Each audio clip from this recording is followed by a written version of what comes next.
بالخمسة للمرة العاشرة في تاريخ الكلاسيكو. 5 مرات للريال، 5 مناسبات لبرشلونة. والورقة الحمراء اللي قلت لكم جاية حمراء على راموس.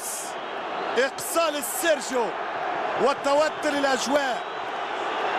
لماذا الوقت البديل يا إيتورالدي؟ كان ممكن تزفر في 90. لا تحتاج الكلاسيكو ومعركة مدريد برشلونة لوقت ضايع في 4-0. صعبتها عليك، عقدتها ليك، اقتلت المباراة بهذا الإقصاء الآن المستحق على سيرجيو راموس. إيتورالدي يقول لي أنت حكيت يا عصام بعقليتك، ممكن أنا بعقلية أخرى. أنا توفى